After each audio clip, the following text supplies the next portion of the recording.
ഏവർക്കും നമസ്കാരം. നമ്മളിന്നൊരു പുതിയ വീഡിയോയിലേക്കാണ് കടക്കാൻ പോകുന്നത്. അതെന്താന്ന് വെച്ചാൽ പഴയകാല മീൻ വറക്കുന്നത് എങ്ങനെയാണെന്നുള്ളത്. പണ്ട് കാലത്ത് അല്ലേ, അമ്മയുടെ ചെറുപ്പത്തില് മീൻ വറക്കുന്നത് ഇങ്ങനെയായിരുന്നു. അപ്പൊ ഇപ്പോഴാണ് നമ്മൾ അങ്ങനല്ല.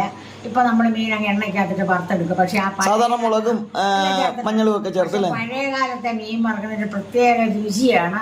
അങ്ങനെ നിങ്ങളൊന്ന് വറുക്കുക. അപ്പൊ ഈ മീൻ വറക്കുന്നത് നിങ്ങൾക്ക് ഇഷ്ടപ്പെടുവാണെങ്കിൽ ലൈക്ക് ചെയ്യാനും ഷെയർ ചെയ്യാനും കമന്റ് ചെയ്യാനും മറക്കരുത്. ഒപ്പം സബ്സ്ക്രൈബ് ചെയ്യാതാണ് കാണണമെങ്കിൽ ജസ്റ്റ് ഒന്ന് സബ്സ്ക്രൈബ് ചെയ്ത് നോക്കണം. ചാനലൊന്ന് സബ്സ്ക്രൈബ് ചെയ്യണം, നിങ്ങൾ ഹൈപ്പ് ചെയ്യണം. ഇതൊക്കെ ഓർപ്പിക്കുകയാണ്. പിന്നെ വേറൊരു കാര്യം കൂടെ പറയാനുണ്ട് കേട്ടോ, സബ്സ്ക്രൈബ് ചെയ്യണം എന്ന് പറയാനായിട്ട്. നമ്മൾ ഇന്നിപ്പോൾ ചാള ഈ രീതിയിൽ വറക്കുന്ന പഴയകാല വറക്കൽ കാണിക്കുന്നുണ്ട്. ഇതിപ്പോൾ പല രീതിയിൽ ചാള നമുക്ക് ഉണ്ടാക്കാനായിട്ട് പറ്റും അല്ലേ. നമുക്ക് പീര വെക്കാം. ചാള കൊണ്ട് നമുക്ക് പീര ഉണ്ടാക്കാം. തേങ്ങായ അരച്ചിട്ട് മാങ്ങയും ഇട്ട് ചാള വെച്ചാൽ അത് ഭയങ്കര രുചിയാണ്. പിന്നെ അതുപോലെ തന്നെ കുടംപുളി ഇട്ട് മുളക് ചാറ് വെക്കാം ചാള.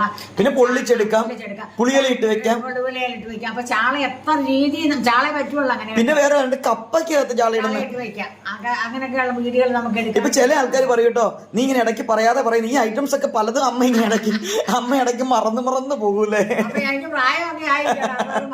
അപ്പൊ മറക്കുമ്പോ ഞാൻ പറയുമ്പോഴും അമ്മ ഉണ്ടാക്കി തരുന്ന സാധനങ്ങളാണ്. കപ്പയ്ക്കകത്തൊക്കെ ചാള ഇട്ട് വെക്കണം, ഭയങ്കര ടേസ്റ്റ് ആണ് അതല്ലേ. കപ്പയ്ക്കകത്ത് ചാള ഇട്ട് അവസാനം ഇച്ചിരി വെളിച്ചെണ്ണ കൂടി ഒഴിച്ച് ഇളക്കി ഇങ്ങെടുക്കുമ്പോ, പച്ച വെളിച്ചെണ്ണ ഒഴിച്ചെടുക്കുമ്പോ അയ്യോ, ഇപ്പൊ നമ്മളത് ഓർക്കുമ്പോൾ തന്നെ വായിൽ വെള്ളം വരും, അത്രയ്ക്ക് ടേസ്റ്റാണ്. അങ്ങനെയുള്ള ഐറ്റംസ് എല്ലാം നമ്മൾ അടുത്ത ദിവസങ്ങളിലൊക്കെ ചാള സ്പെഷ്യൽ എപ്പിസോഡ്സുകൾ നമ്മൾ ഇടുന്നുണ്ട് അല്ലേ. അപ്പൊ അതൊക്കെ കാണാൻ വേണ്ടി നിങ്ങൾ സബ്സ്ക്രൈബ് ചെയ്യണം. ഇപ്പൊ തന്നെ ജസ്റ്റ് ഒന്ന് സബ്സ്ക്രൈബ് ചെയ്യണം. അപ്പൊ നമുക്ക് ഈ പണ്ടത്തെ അമ്മയുടെ ചെറുപ്പകാലത്ത് പണ്ട് കാലത്തൊക്കെ അമ്മ മീൻ വറുത്തോണ്ടിരുന്ന ആ ഒരു പഴയകാല സ്റ്റൈൽ അല്ലെ, ഇപ്പൊ ആരും അങ്ങനെ ചെയ്യാറില്ല. എണ്ണ കുറച്ചു മതി അല്ലെ. ആ ഒരു രീതിയാണ് നമ്മൾ ഇന്ന് കാണാൻ പോകുന്നത്. ആദ്യം തന്നെ നമ്മളുടെ 1/2 കിലോ ചാള ഇങ്ങനെ കഴുകി വൃത്തിയാക്കി വെച്ചിട്ടുണ്ട്. ഇനി എന്താ ചെയ്യണം, ഇതൊന്ന് വരയണം. നമുക്കൊന്ന് പതുക്കെ നടുവൊന്ന് വരഞ്ഞെടുക്കാം. ഇങ്ങനെ നമ്മള് കത്തിക്കുന്ന നീളത്തിലൊന്ന് ഒന്ന് ജസ്റ്റ് അല്ലെ, ഒരു 3 പ്രാവശ്യം കൊടുത്താൽ മതി അല്ലെ. ഒത്തിരി കുരുമുരാന്ന് വരഞ്ഞു കഴിഞ്ഞാൽ ഒടിഞ്ഞു പോകും അല്ലെ. അങ്ങനെ നമ്മുടെ മീനെല്ലാം അമ്മ വരഞ്ഞു വെച്ചിട്ടുണ്ട്. എല്ലാത്തിലും 3 പ്രാവശ്യമാണ് വരഞ്ഞിട്ടുള്ളത്. അതിൽ കൂടുതൽ പറഞ്ഞിട്ടുണ്ടെങ്കിൽ നമ്മൾ വറക്കമൊക്കെ ചെയ്യുമ്പോഴത്തേക്ക് ഒരു കാണാനൊരു ചേലില്ലാതെ ആയിപ്പോവും അല്ലെ. അപ്പൊ ഇനി ഇതിനകത്തേക്ക് എന്തൊക്കെയാ നമ്മൾ ചേർക്കുന്നത്? സ്വല്പം മഞ്ഞൾപ്പൊടി. ഓക്കെ, ഇത്രയും മഞ്ഞൾപ്പൊടി ഇടുന്നുണ്ട്. പിന്നെ നമ്മൾ ഇടുന്ന പിരിയമുളകിന്റെ പൊടിയാണ് മുളക് പൊടി ഇടുന്നത്. അതായത് 1 സ്പൂൺ മുളക് പൊടി ഇടുന്നുണ്ട്. നല്ല 1 സ്പൂൺ മുളക് പൊടി തന്നെ ഇത്രയും ഇടുന്നുണ്ട്. പിന്നെ അതിന്റെ ഭാഗത്തിന് ഉപ്പ് നമ്മൾ ആവശ്യത്തിന് ഉപ്പ് ഇത്രയും മതി. അവനവന്റെ ആവശ്യത്തിന് ഉപ്പിട്ടു. പിന്നെ ഇതിനകത്ത് സ്വല്പം കുരുമുളക് പൊടി. ഈ വറ്റൽ മുളകിനെക്കാട്ടി പിരിയമുളകിനെക്കാട്ടി കൂടുതൽ വേണ്ട കുരുമുളകാണ് വേണ്ടല്ലേ. 2 കുഞ്ഞ് സ്പൂൺ കുരുമുളക് പൊടി ഇട്ടിട്ടുണ്ട്. ഇത്രയേ ഉള്ളൂ. നമ്മളൊന്ന് ഒന്ന് ഇളക്കണം. ഇനി നമ്മൾ വേറൊരു സാധനം ചേർക്കാനുണ്ട്. അപ്പൊ നമ്മൾ ഒരു 2-3 തുള്ളി വിനാഗിരിയും കൂടെ നമ്മൾ ഈ മീനകത്ത് ഒഴിക്കുന്നുണ്ട്. കയ്യിലൊന്ന് നാരങ്ങ നീരാണെങ്കിൽ അത് ഒഴിച്ചാലും മതി. അപ്പൊ ഇതൊക്കെ നമുക്ക് വേറൊരു പാത്രത്തിൽ കുഴച്ചിട്ട് വേണമെങ്കിൽ നിങ്ങൾക്ക് ചെയ്യാം. പക്ഷേ ഇത് നമ്മൾ ഇങ്ങനെയാണ് സാധാരണ സിമ്പിൾ ആയിട്ട് മീൻ വറക്കുന്നത് അല്ലെ. ഇനി ഇതിന്റെ ഐറ്റംസ് ഒക്കെ ചേർക്കാനുണ്ട് കേട്ടോ. സിമ്പിൾ മിക്സിംഗ് ആണ് കേട്ടോ നമ്മൾ കാണിക്കുന്നത്. ഇതൊരു കുറഞ്ഞതൊരു 10-20 മിനിറ്റ് എങ്കിലും ഈ സാധനം ഇങ്ങനെ മിക്സ് ചെയ്ത് വെച്ചേക്കണം. ഒത്തിരി ഒന്നും വെച്ച് കഴിഞ്ഞാൽ മീനിന്റെ ആ ഫ്രഷ്നെസ് നഷ്ടപ്പെട്ടു പോകും. ഞങ്ങൾ അങ്ങനെ ഒത്തിരി സമയമൊന്നും മീൻ വെച്ചേക്കാറില്ല. അപ്പൊ നമ്മൾ ഇനി ഇതിന്റെ അകത്ത് ചേർക്കാൻ പോകുന്നത് എന്താ വെച്ചിട്ടുണ്ടെങ്കിൽ ഇത് ഓപ്ഷണൽ ആണ് കേട്ടോ. ഓപ്ഷണൽ ആയിട്ടുള്ള സാധനമാണ് കേട്ടോ. ലേശം അരിപ്പൊടിയാണ്. അത് ഓപ്ഷണൽ ആണ്. നല്ല കിറുക്കിറും നല്ല ഭംഗിയിൽ കിട്ടാനായിട്ട് നമ്മൾ ചേർക്കുന്ന ഒരു സാധനമാണ് കേട്ടോ ഇത്. അപ്പൊ അതും കൂടെ നമ്മൾ ഇട്ടിട്ട് ഒന്നങ്ങ് മിക്സ് ചെയ്ത് കൊടുക്കുവാണ് നമ്മളുടെ മത്തി. അങ്ങനെ നമ്മൾ മത്തി മിക്സ് ചെയ്ത് ഇനി അങ്ങനെ വെച്ചിട്ടുണ്ട്. ഇനി ഒരു 10 മിനിറ്റ് ഒന്ന് ഇരുന്നതിന് ശേഷം നമുക്ക് ഫ്രൈ ചെയ്യാം അല്ലേ. അപ്പൊ ഇനി ഞങ്ങൾക്ക് മത്തിയുടെ കൂടെ വേറൊരു സ്പെഷ്യൽ കറി കൂടെ ഉണ്ട്, അതുകൂടെ കാണിക്കാം. അതൊരു ഈസി കറിയാണ്. ആ കറി ഇതാണ് കേട്ടോ. ഇത് വളരെ എളുപ്പത്തിൽ ഉണ്ടാക്കുന്ന ഒരു മത്തങ്ങ റെസിപ്പിയാണ് കേട്ടോ. ഇത് മത്തങ്ങ എരിശ്ശേരിയാണ്. ഇത് പക്ഷേങ്കിൽ നമ്മൾ സാധാരണ പയറൊക്കെ ഇട്ട മത്തങ്ങ എരിശ്ശേരി അല്ല. ഇത് അങ്ങനെയല്ല, ഇതൊരു വേറെ രീതിയിൽ ഉണ്ടാക്കുന്ന ഈസി റെസിപ്പിയാണ്. തേങ്ങയൊന്നും അരയ്ക്കുന്നില്ല. ഇതൊരു പ്രത്യേക രീതിയിൽ ഉണ്ടാകുന്ന ഈസി റെസിപ്പിയാണ്. അപ്പൊ ഇതും നമ്മളെ ഭയങ്കര രുചിയാണ്. ഇത് നമ്മുടെ മത്തി വറുത്തതുമാണ് കേട്ടോ നമുക്ക് ഇന്ന് ചോറിനുള്ളത്. അപ്പൊ നന്നായിട്ട് മിക്സ് ചെയ്ത് നമ്മുടെ മത്തിയെല്ലാം ഇങ്ങനെ ഇരിപ്പുണ്ട് കേട്ടോ. നമ്മുടെ പഴയ കാല ചാളവറക്കലിന്റെ രീതിയിലേക്ക് പോകാൻ ഇനി അടുത്തായിട്ട് നമ്മൾ എടുത്തിട്ടുള്ള ഒരു വാഴയിലയാണ് അല്ലേ. എണ്ണ എന്ന് പറഞ്ഞാൽ വെളിച്ചെണ്ണ. പണ്ട് വെളിച്ചെണ്ണ ഉണ്ടായിരുന്നുള്ളൂ. പണ്ട് പാമോയില് മറ്റുള്ളതൊന്നുമില്ല, സൂര്യാന്തി എണ്ണയൊന്നുമില്ല. അപ്പൊ ഇങ്ങനെ വെക്കുമ്പോ എണ്ണയുടെ അളവ് കുറവ് മതിയായിരിക്കും. നന്നായിട്ട് നമുക്ക് ഇലയുടെ രുചിയും ഓ ആ ഇല മീൻ പൊള്ളിക്കുന്ന പ്രത്യേക രുചിയാണ്. പഴയ കാലത്ത് അങ്ങനെയാണ്. അപ്പോൾ നമ്മൾ ഈ മീനെല്ലാം ഇങ്ങനെ പറക്കി ഈ ഇലക്കകത്ത് വെക്കുക. അപ്പോൾ നമ്മുടെ ഇലക്കകത്തോട്ട് ഈ മീൻ ഇങ്ങനെ പറക്കി നമുക്ക് നിരത്തി വയ്ക്കാം. ഇപ്പം മീനിന് മുട്ടയുള്ള സമയമായിട്ടോ. എല്ലാ മീനും അങ്ങനെ നിരത്തി വെക്കുകയാണ് അല്ലേ. നമ്മൾ വാഴയിലേക്കത് പൊതിഞ്ഞ് മീൻ ഇത് ചെയ്തില്ല, അങ്ങനെ അല്ല കേട്ടോ ഇത്. ഇതും തമ്മിൽ വ്യത്യാസമുണ്ട്. അപ്പൊ ബാക്കി വന്നിട്ടുള്ള പാത്രത്തിലുള്ള മുളകൊക്കെ മീൻ്റെ ഇതിലേക്ക് നമ്മൾ തങ്ങ് വെച്ചു. അത് തന്നെ.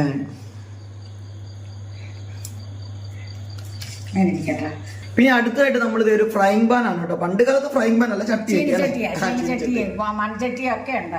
അപ്പൊ നമ്മളിനി ഈ ഇലയോണ്ടിരിക്കുന്ന മീൻ ഇതിനകത്തോട്ട് നമ്മൾ വെക്കുവാണ്. വെച്ചു നമ്മൾ ഈ ചെറിയ 2 ഇലയുണ്ടല്ലോ, അതുകൊണ്ടൊക്കെ മൂടി വെക്കാൻ കേട്ടോ. അപ്പൊ ഇതൊരു പ്രത്യേക രീതിയിലാണ് ഇത് മീൻ മറക്കണ്ട. പണ്ട് ഇങ്ങനെ ആയിരുന്നു മീൻ മറത്തോണ്ട്. അപ്പൊ ഇനി ഇത് കുറച്ച് പരിപാടികളുണ്ട് അല്ലേ. അപ്പൊ ഇത് ഇനി ഇങ്ങനെ ഇരുന്ന് ചൂട് കയറട്ടെ അല്ലേ, വേവട്ടെ. അതിനുശേഷം ഇതിന്റെ ബാക്കി പ്രൊസീജിയർ കുറച്ചിടാം. പണ്ടൊക്കെ നമ്മൾ അടുപ്പിലാവുമ്പോൾ ഈ കല്ലിലിരുന്ന് അങ്ങനെ വിറക് മാറ്റിയൊക്കെ വെക്കും. ഇപ്പൊ ഗ്യാസിലായതുകൊണ്ട് പെട്ടെന്ന് കരിഞ്ഞു പോകും. അപ്പൊ നമ്മൾ തീ ഒന്ന് കുറച്ചിടണം അല്ലേ. അപ്പൊ സിം ടു മീഡിയത്തിൽ ഇട്ടിട്ടാണ് ഇപ്പൊ ചെയ്യാൻ പോകുന്നത്. നമ്മുടെ മത്തി നമ്മൾ കുറച്ച് സമയം ആയി വെച്ചിട്ട് ഒരു 5 മിനിറ്റിന്റെ മുകളിലായി അല്ലേ. അപ്പൊ ഞാനിത് ഈ ഇലയൊന്ന് എടുത്ത് നോക്കി. അടിവശം ഇനി മറിച്ച് വെക്കാം. കണ്ടോ, അതേ കണ്ടോ, ഇതൊന്ന് വാടിയിട്ടുണ്ട്. ഇനി ഇത് തിരിച്ചു വെക്കാൻ പോവാ അല്ലേ. അപ്പൊ അതിനെന്താ ചെയ്യണേന്ന് നമുക്ക് നോക്കാം. തിളച്ചു വന്ന പോലെ കണ്ടോ, മീൻ ഇങ്ങനെ വെന്തൊരു പ്രത്യേക രീതിയിലാണ് ഇത് കുക്കാവുന്നത്. അതെ, ഇത് പൊക്കി എടുത്തിട്ടുണ്ടല്ലോ. എന്താ ചെയ്യണമെന്ന് അറിയാവോ?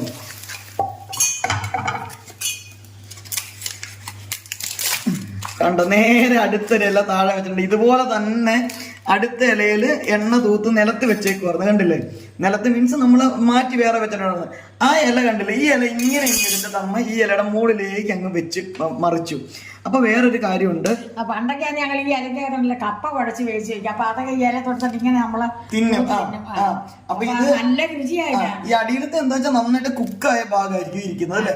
അപ്പൊ ഇത് മീൻ മറക്കണ സമയത്ത് ഇവരെന്താ ചെയ്യണ കപ്പയൊക്കെ ഉണ്ടാക്കി വെച്ചേക്കണത് മീനാകുമ്പോഴത്തേക്ക് ഇതിന്റെ അകത്ത് ഒഴിച്ച് ഇതിന്റെ അകത്ത് ഇട്ട് തൂത്ത് തിന്നും. അപ്പൊ ഇത് നമുക്ക് വീണ്ടും ഒന്നുകൂടെ വെക്കാം. അപ്പൊ ഈ ഇല കളയരുത് അല്ലേ. അപ്പൊ നോക്കിയേ, ആദ്യത്തെ സ്ഥലം വെന്തു കണ്ടോ. ഇനി അടുത്ത സൈഡ് നമ്മൾ ഇടുവാണേ. അപ്പൊ ഇതിന് എന്തായാലും ആ ഒരു വാഴയിലയുടെ ഒരു ടേസ്റ്റ് വരും കേട്ടോ ഈ മീനിന്. പ്രത്യേക രുചിയാണ്. അപ്പൊ ഇതിന്റെ പ്രൊസീജിയർ കഴിഞ്ഞില്ല. ഈ 2 സൈഡും വെന്താ മാത്രം പോരാ, വേറെ കുറച്ച് കാര്യവും കൂടി ഇതിനകത്തുണ്ട്. നമ്മുടെ 2ാമത്തെ സൈഡ് ആയോമേ. 2ാമത്തെ സൈഡായി നമുക്ക് ഇലയൊന്ന് പൊക്കിയെടുക്കാം. 2ാമത്തെ സൈഡ് വാഴ നമുക്ക് ഈ പാത്രത്തിൽ നിന്ന് വാങ്ങാനില്ല. അപ്പൊ ഈ ഒരു പാത്രത്തിലെ പരിപാടികൾ ഇവിടെ അവസാനിക്കുകയാണ്. അടുത്ത സെക്ഷനിലേക്ക് ഇനി പോകാൻ പോവാണ് അല്ലേ. ഇത് കാണുമ്പോ തന്നെ കഴിക്കാൻ തോന്നുന്നു, അത്രയ്ക്ക് വെന്തതാണ്. പക്ഷെ എന്നാലും കുറച്ച് ടേസ്റ്റ് കൂട്ടാൻ വേണ്ടി ഇനി കുറച്ച് പരിപാടികളുണ്ട് അല്ലേ. അപ്പൊ നമ്മൾ വേറൊരു പാത്രം നമ്മൾ അടുപ്പിൽ വെച്ചിട്ടുണ്ട്. അത് നമ്മൾ ഫ്രൈങ് പാൻ തന്നെയാണ് വെക്കുന്നത്. പണ്ടാണെങ്കിൽ ചട്ടിയോ ചീനിച്ചട്ടിയോ എന്തെങ്കിലും വെക്കും അല്ലേ. നമുക്കൊരു ശകലം എണ്ണ ഒഴിക്കാം. ഒരുപാട് എണ്ണയൊന്നും വേണ്ട കേട്ടോ. അപ്പൊ എണ്ണ ഇങ്ങനെ ഇതിനകത്ത് ഒന്ന് ചുറ്റിച്ചെടുക്കാം നമുക്ക്. സത്യത്തില് ഇത് ഇങ്ങനെ തന്നെ കുക്ക് ചെയ്തിട്ട് ഇങ്ങനെ തന്നെയാണെന്ന് കഴിക്കണ ഒരു ടേസ്റ്റ് കുറവില്ല, അടിപൊളിയാണ്. പക്ഷെ നമ്മൾ കുറച്ച് ടേസ്റ്റ് കൂട്ടാൻ വേണ്ടിയിട്ടാണ് ഇനി ചെയ്യാൻ പോകുന്നത് അല്ലേ. ഇനിയിപ്പൊ എന്താ ചെയ്യണേ നമുക്ക് നോക്കാം. ഇങ്ങനെ ഇങ്ങനെ വലിച്ചിങ്ങനെ എടുത്തു കഴിഞ്ഞാൽ താഴത്തേക്ക് ആയിക്കോളും അല്ലേ. ഇനി അമ്മത് നമ്മളുടെ എന്തുകൊണ്ടോ ചട്ടുകം അല്ലെ, ചട്ടുകം കൊണ്ട് എടുത്തെടുത്ത് ഇത് അങ്ങോട്ട് വെക്കാൻ പോവാണ് ഇനി ചൂടായ എണ്ണയിലേക്ക്. ഇപ്പൊ തന്നെ നമ്മൾ ഒരെണ്ണം എടുത്തതിൻ്റെത് ഒരു ചെറിയ തരി ഇവിടെ കിടപ്പുണ്ട് കേട്ടോ. ഇനി ഒന്ന് ടേസ്റ്റ് ചെയ്ത് നോക്കട്ടെ. ഇത് വെന്തതാണ്, ഇത് വെന്തോ, നല്ല ടേസ്റ്റ് ഉണ്ട്. വാഴയിലയുടെ ഒക്കെ ഒരു പ്രത്യേക ടേസ്റ്റ് ആണ് മീൻ വറുത്തതിന്. ബാക്കി മീൻ നമുക്ക് ഇങ്ങനെ ഈ ഒരു സ്റ്റെപ്പ് നിങ്ങൾക്ക് വേണമെന്ന് നിർബന്ധമൊന്നുമില്ല അല്ലേ. ഇത് മറ്റേപാട് തന്നെ നമ്മളിപ്പോ ചെയ്തത്രയും ഭാഗം വെച്ചിട്ട് അങ്ങനെ തന്നെ ഇരുത്തി നമുക്ക് കഴിക്കാവുന്നുള്ളൂ. പക്ഷേങ്കിൽ കുറച്ചും കൂടി ഒന്ന് ക്രിസ്പി ആയിട്ട് കിട്ടണമെങ്കിൽ ഇപ്പൊ എന്താ വെച്ചാൽ ഒരു വെന്ത് അങ്ങനെ ഫ്രൈ എണ്ണ ഒത്തിരി ഇല്ലാത്ത രീതിയിലാണ് ഇപ്പൊ ഇരിക്കുന്നത്. അപ്പൊ അതുകൊണ്ട് നമുക്ക് കുറച്ചുകൂടെ ടേസ്റ്റ് കൂട്ടാൻ വേണ്ടിയിട്ടാണ് ഇങ്ങനെ ഇടുന്നത്. പക്ഷെ എനിക്ക് ആദ്യത്തെ ടേസ്റ്റ് നല്ല ഇഷ്ടപ്പെട്ടു കേട്ടോ. നമ്മൾ ഇതിൽ നിന്ന് എടുത്ത ടേസ്റ്റ് വാഴയിലയുടെ ടേസ്റ്റ് നന്നായിട്ട് ഇതിന് വരുവേ കണ്ടോ. അപ്പൊ ഇനി നമ്മൾ സാധാരണ പോലെ ഒന്ന് തിരിച്ചു മറിച്ച് വിട്ടിട്ട് കുക്ക് ചെയ്ത നമ്മുടെ ചാള നമ്മുടെ ചാളയുടെ സ്പെഷ്യൽ ചാള ഫ്രൈ റെഡി ആവും അല്ലേ? അങ്ങനെ നമ്മളിത് ഇത് ഒന്ന് മൂത്ത് കഴിയുമ്പോഴത്തേക്കും നമ്മളൊന്ന് തിരിച്ചു മറിച്ചിട്ട് കൊടുക്കണം അല്ലേ? പയ്യെ ഒന്ന് തിരിച്ചു മറിച്ചിട്ടൊന്ന് സോർട്ട് ചെയ്ത് അത്രയും മാത്രമേ ഉള്ളൂ. അല്ലാതെ ഓവർ കുക്കാക്കി ഇത് ഉണങ്ങിയ പോലെ ഒന്നും ആക്കരുത്. അതല്ല, എണ്ണ അധികം കൂട്ടാൻ പാടാത്തവർക്ക് ആദ്യത്തെ സ്റ്റെപ്പ് മാത്രം മതി. ഈ സ്റ്റെപ്പ് ചെയ്യുകയേ വേണ്ട അല്ലേ? നമ്മുടെ പരിപാടി കഴിഞ്ഞു. മീനൊന്നും ഒരു ശകലം പോലും പൊടിഞ്ഞു പോയില്ല, അരപ്പല്ലാത്തരം പറ്റണ്ട. പിന്നെ അപാര രുചിയാണ് ഈ വാഴയുടെ രുചി എന്ന് പറഞ്ഞൊരു പ്രത്യേക രുചിയാണ്.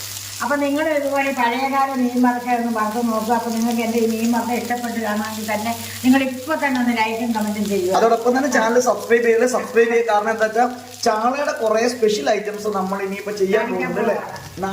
നാടൻ സ്റ്റൈലിലുള്ള പല ഐറ്റംസ്. അപ്പൊ നിങ്ങൾക്ക് ഇഷ്ടപ്പെട്ടെങ്കിൽ അടുത്തൊരു വീഡിയോ വരുന്നവരെ എല്ലാവർക്കും നന്ദി, നമസ്കാരം.